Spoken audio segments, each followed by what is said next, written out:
book. We will get started in talking about small business tonight. In the 1950s, there were about 93,000 businesses started each year. In the years 2000, almost 700,000 people are getting into business. At present, small business accounts for 86% of the new jobs, 24 times the innovations per dollar invested than these large corporations do. As Mr. Cockrell said, you folks are the movers and shakers, and this is the statistics behind this. And the government, encourages people like yourself to start a small business. Later on tonight, we'll talk about the tax laws, how it affects small business owners. And some of you will say, oh, gee, Uncle Ed, that sounds like tax evasion, that sounds like tax loopholes. I don't want to get in trouble with the IRS. I call these things tax incentives. And why does the government give you these tax incentives? Because you're the one that creates the new products, new services per dollar invested, and much more than these large corporations do. And you don't have, here's the thing I'd like to stress, you don't have to do a business full time. You can start off as slowly as possible, and I would recommend this if possible, start off on a part-time basis. Continue working for somebody else. Let somebody else pay your Blue Cross Blue Shield. Let somebody else pay your Social Security. And start this off on a part-time basis. And I know some of you are thinking about starting a business part-time. Some of you got some part-time business right now. Some of you are thinking about retiring. And, but as soon as you start your own small business, whether it's full-time or part-time, whether you're running it out of your house or not, you start to be able to write off a lot of things that you can as a business owner that you cannot as an employee or a human being. And, even for example, the ultimate example is, see, when I started to get into business, you had to spend a lot of money on advertising and inventory and a lot of problems. But nowadays, you can get into business basically for no money at all. And I'm not here to sell you on this whole thing, but if you want to get into business and stick your toe in the water, I'd start selling stuff on eBay.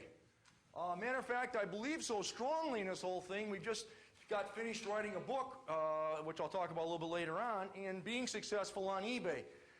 Think of this stuff. You go downstairs in the basement, you find some junk you don't want, you throw it on eBay, and you sell it or you don't sell it, but as soon as you do that, you're able to write off all sorts of things. Now, if you don't have any junk in your basement, I'd suggest you go next door, break into their house, go down in their basement, steal their stuff, okay, and then put a little advertisement on their door, say if you want to see your stuff again, it'll be on eBay tonight, but somewhere along the line. But as soon as you start selling, do we have anybody selling stuff on eBay in here? Okay, good. A question pours in. Yes, sir. What about Craigslist? I'm sorry, what? Craigslist. Craigslist is another good form of advertising, which is, anybody know Craigslist? It's free. The single richest person on the planet lives out in Seattle, Washington, in that area. His name is Bill Gates. Where did Bill Gates graduate from college? He didn't. He's a college dropout. Think how ashamed his parents must be. There goes our son, the college dropout, yes. Nobody cares in small business. This is not a dramatic pause. I'm just trying to figure out how to, there we go. Middle class, yeah, okay. Here's, in terms of women right now, women are still getting paid 20 or 30% less than their male counterparts. And this is one of the reasons that women are getting into small business at 6 times the rate that men are. So that's why people get into small business. The next question is, can you have any fun? Well, Lou Ayres did a poll of 2,000 business owners, and what he discovered is that the average small business owner failed.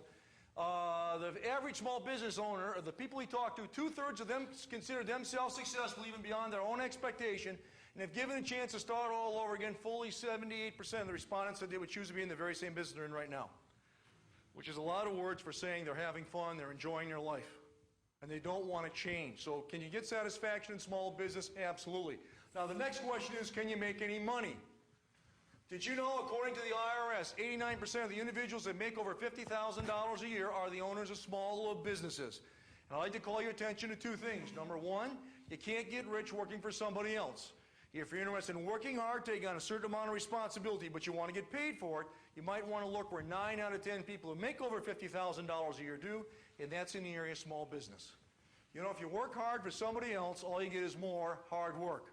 You work hard for yourself, you start to make some money. The second thing I'd like to call your attention to is that these statistics were compiled by the Internal Revenue Service. In other words, this must have been what these people reported on their tax return. I wonder how much money they really made. Right now, National Real Estate Network has a limited time offer. For $1, you can have full access to our site for 1 week, including full access to past video recorded meetings with various speakers, forms needed for your investment business, and leads for investment properties. Be sure to click the link in the description, and thanks for watching.